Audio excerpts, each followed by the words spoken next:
Hi everyone, welcome to Play Hooky with me. My name is Roz and today I want to share with you a very simple crochet pocket shawl. This is a very beginner friendly pattern. It's using a simple V-stitch, the modern V-stitch for the body as well as the pocket of the shawl. And then I added a simple single crochet ribbing to accent the top of the pocket here. In this video, I'm going to share the specific dimensions and how I came up with the dimensions for the shawl. I'll share how to do the V-stitch, how to do the single crochet ribbing, and as always, there are timestamps below so you can skip to the point of interest. To get started, I want to tell you a little bit about the yarn I chose for this. I wanted to do something a little bit more bulky and make the yarn itself the star of the show since the stitches are quite simple. So for that reason, I went ahead and got this tweed-like yarn. This is by Charisma Loops and Threads. I got this at Michael's, and you can see that in one ball you get 93 yards, about 3 ounces in weight. The suggested hook size is an 8mm hook, and I actually did get the 8mm to go with this, but I found I wasn't getting on very well with this. So even though it made the stitches a little bit smaller and tighter, I opted for a 6.5mm hook. So if you want a looser, more gappy V-stitch happening, I would just stick with the 8mm. I believe I used 8 balls of yarn. This is the remainder of the 8th ball, so there's a little bit left here, but 8 will definitely, if you go with this pattern, 8 will be your number. The specific measurements of my pocket shawl was 19 by 57. I believe the average length of a pocket shawl is about 60 inches, but I wanted to measure it to my height and the length of my arms. To get the right length for your arm width, I would recommend that you take a measuring tape and go from fingertip to fingertip across your body. For the width, mine was 19, and I just kind of eyeballed this. I sort of measured from my neck down to the middle of my back, seeing how far I wanted it to go.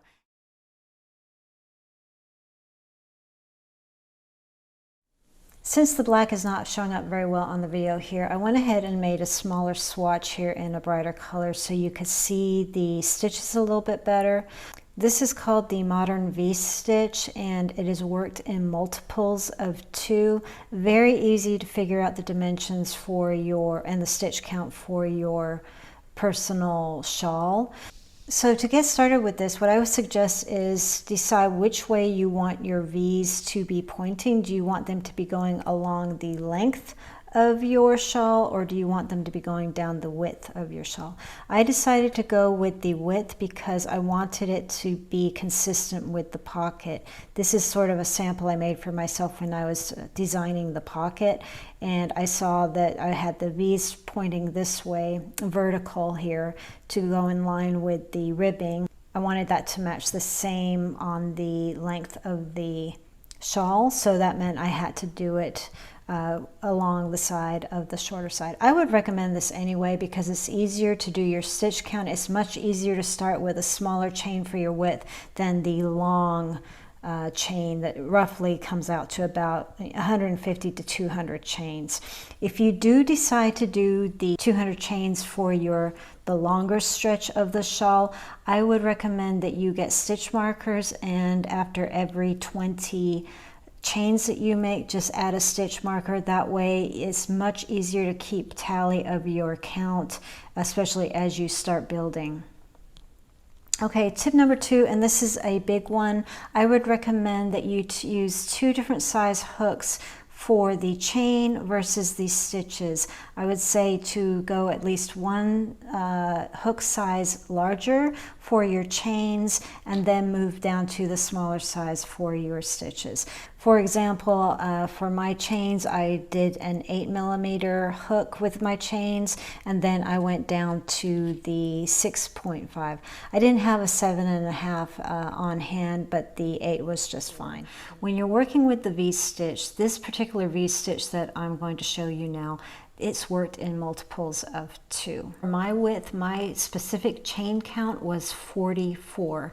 You really don't need to worry about additional turning chains amount. You can play with this a little bit. I didn't worry about this too much. I just went with 44, measured the length to see if I liked it, and it was just fine. Okay, so for the purpose of this video, I'm just going to do a chain of 12 here. Remember, when you're working on your shawl, to do a size larger on your hook, one size larger than what you plan on using for your stitches. 2, 3. That will ensure that you'll get a much more even, less stretch happening when you get to growing your shawl here. Now count 4 chains from the hook. 1, 2, 3, 4. You're going to do 2 double crochets into that 4th stitch there.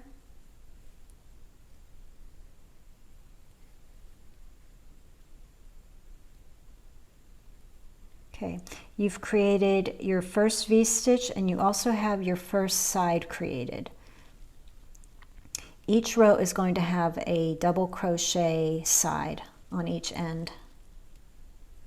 Okay, this point, skip a chain and go into the next chain with 2 more double crochets.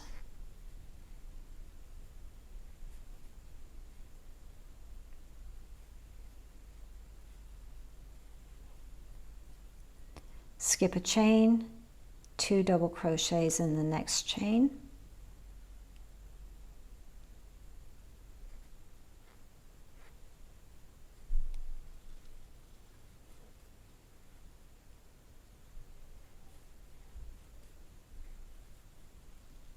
Okay, and these double crochets will look like V's when you do the second round. The second round is going to split this up to give you that V effect. This will be the slowest row for you, just working into these chains, because you want to be extra diligent in making sure that you skip your chains. It's pretty easy to see when you've goofed it up, because if you don't come down to the end here and have a skip and then a final chain, then you know you've done something wrong. But after you've done this first row, it's a piece of cake. You're just going to be flying through this. Okay, so we skip our chain. We have 1 more chain left. We're just going to do 1 double crochet because we are creating our side now. Chain 3 and turn. 1, 2, 3. Now what you're going to do is you're going to be moving into the first V-stitch. You're not going to do anything in this space here. You're only going to be focusing on the V-stitch area from here on out. Do 2 double crochets. This is creating your next V, as well as separating the V from the bottom row to give more of the V effect. Now I'll just continue this just in the next V space. Do 2 double crochets. 1 and 2. The other thing I really love about this particular V-stitch is that as you're working on it, you can practically just watch the TV, or you don't really have to be looking down at your work, because you'll start feeling where you need to place your stitches. You can definitely feel the ridge where you want to split the 2 double crochets.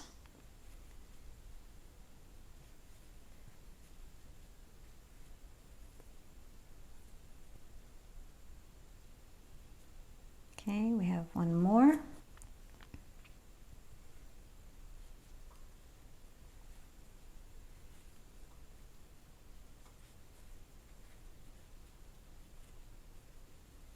Okay, now we have our little turning chain here. You have a choice here. You can either do your single crochet into the space there, that little gap, like this.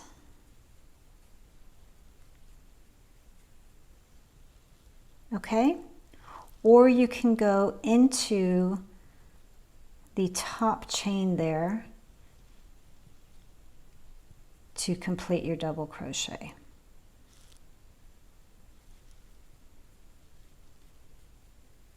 Play around with this, but for me, when I was doing it, I found that if I went into the chain, it made a much straighter edge when I was all finished. when I was trying it within the loop here, it was a little bit more bumpy. And because I didn't want to add a border on my shawl, I really was working hard to make sure I kept the sides straight. So if you decide you don't want to do a border on yours as well, then I would try my best to get into the stitches instead of going into the loops here or the gaps. Chain 3. And I think you get the idea now. You're just going to continue this back and forth, back and forth. Double crochets, 2 double crochets into that little V space, all the way across. Okay, so we're getting started on the ribbing, but I just wanted to say again that the dimensions for my pocket, my specific dimensions, it was a 9 by 11 pocket size. That it was including the ribbing. Let me show you specifically. Let me see if I can bring this up on camera without it messing up the lighting too much. Here we go. If I put my hand there, it seems to help. My ribbing here is about 2 inches in width here. I did a chain of 6 to get started, and then that is including a chain of 1 to come down to a chain of 5. So this is 5 single crochets is what I'm trying to say here. So decide whatever height you want and then add 1 for your turning chain. So for this sample, I'm going to do the same plan. I'm going to do a chain of 6. I'm just adding with a slip knot to get started, and now I'm going to chain 6. Remember, the 6th one is just my turning chain. 3, 4, 5, and 6. Now in the 2nd chain from the hook, go ahead and start your first single crochet. 1,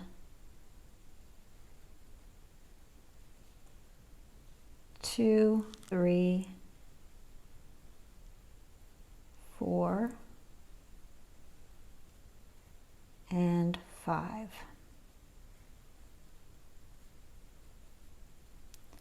Okay. Now in the 2nd chain, work a slip stitch. And then in the next chain after that, again, another slip stitch. So you're going to do 2 slip stitches each time. Turn your work.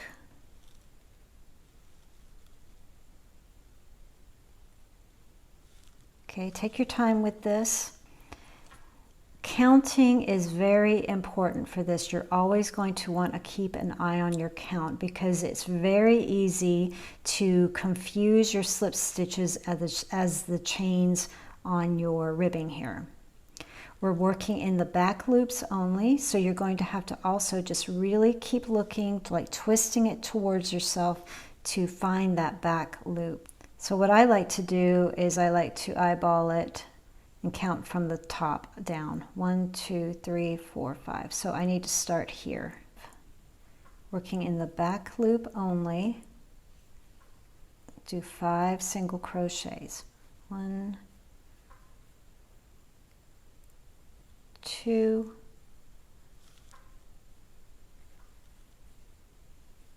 3,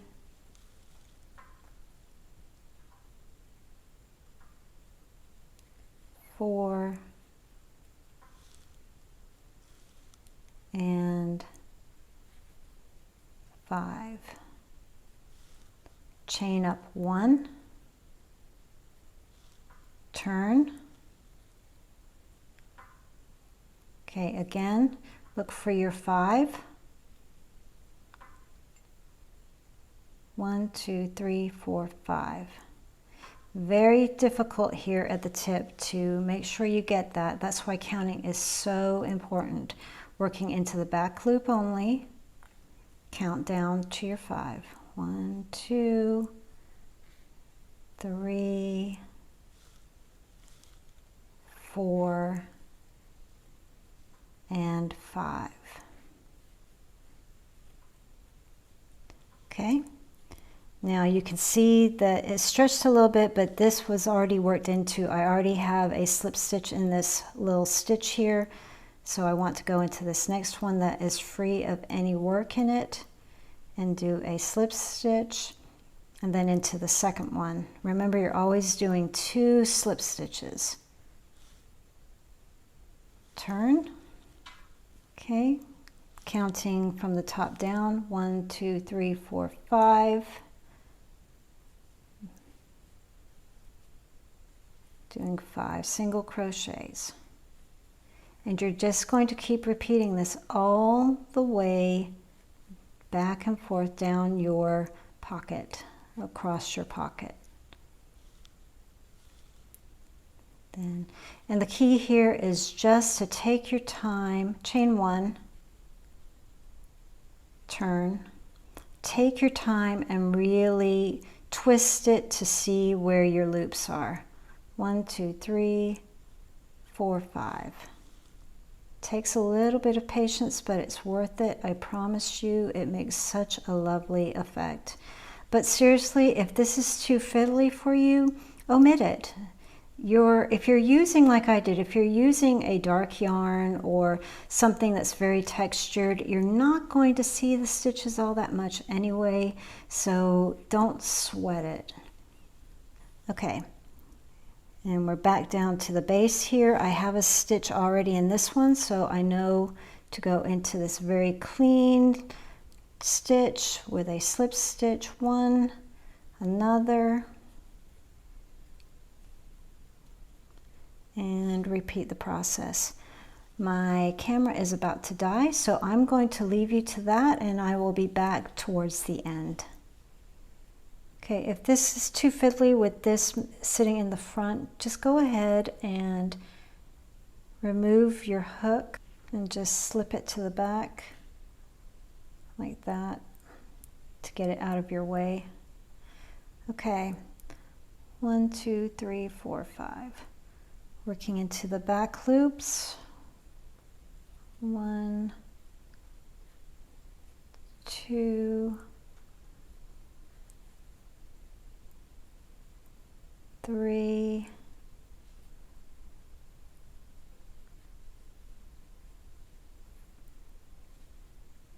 4, and 5. 1, chain 1, and turn. Okay, making sure we have our very first loop here. You can do the same thing again, just get that to the back a little. Get it out of the way. There we go, that's better. Okay, make sure you get that first loop up there. Back loop only. 1, 2, 3, 4, and 5. And we're down to our last space, and we're just going to slip stitch. And we're done. What you can do is, because I have the flatter ridge on the right, this is how I began, it is finishing with a flat ridge, and I like that. You do have the choice to run back up again, but I do like that those are consistent on both sides. And at this point I just snip, and then I will go ahead and weave this tail in. And there is your ribbing. Okay, so I'm going to go through this as briefly as I can because I'm not too thrilled with how the black is picking up on the camera, but I wanted to show you how easy it is to actually join the pocket to the shawl. All I did was I simply went and measured how far in I wanted to go in on both sides of the shawl, and it turned out on this particular pattern about 4 of the little clusters or the V stitches in on each side. So I went in 4, and it matches it on the other side as well with 4. And then I pinned in all the corners, and I used the different rows to help me line up. For example, here at the bottom, I used this bottom row to help me line up the bottom of the pocket. And then at the top, here we go, let me just raise that just a tad so you can see, is the top of the pocket. And again, I just went ahead and lined things up. So 4 in, and then I used the line above to help me adjust the pocket there. And then to join this, I'm just getting a piece of yarn here in the same color, of course, and I'm just going to sort of whip stitch my way down using the V-stitch right after the 4th to be my guide as I go along. I'm not knotting or joining with a knot here. I'm just going to loosely tack it on, and then I'm going to weave in the ends later. This way it avoids little knots on the piece. I would much rather just secure it with the weaving. Okay, let me just make sure here. 1, 2, 3, 4. Here is my V from the 5th, and then I'm just going to join.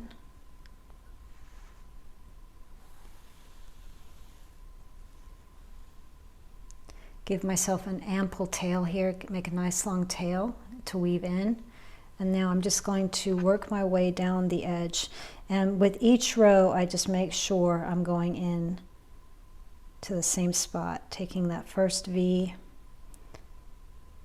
matching with this V, and securing. And I'm just going to go all the way down, doing the same thing. There's really not a rule to this. It's just to help me get as straight as I can.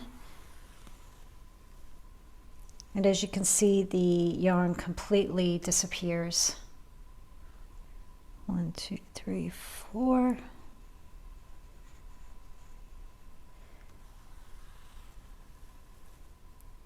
And I'm just going to continue this all the way along the 3 sides. And then at the end, I will just weave in the tails. And here is the finished pocket.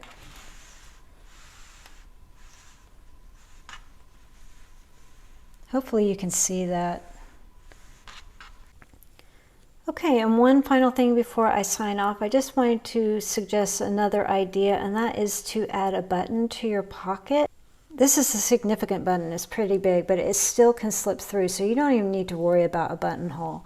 If you just attach to the inside of your pocket, somewhere in here, maybe a little bit below your ribbing if you decide to do the ribbing, then you can just slip your button through one of the spaces here. I'm just doing this as an example to show you it does go through. You see what I mean? And then this is in case you want to maybe carry your keys or your phone in your pockets. And it's just a nice little embellishment. Thanks so much for watching and playing hooky with me. I do hope you enjoyed the tutorial. I appreciate your likes, subscribes, and comments, and I hope to see you here again soon. Bye.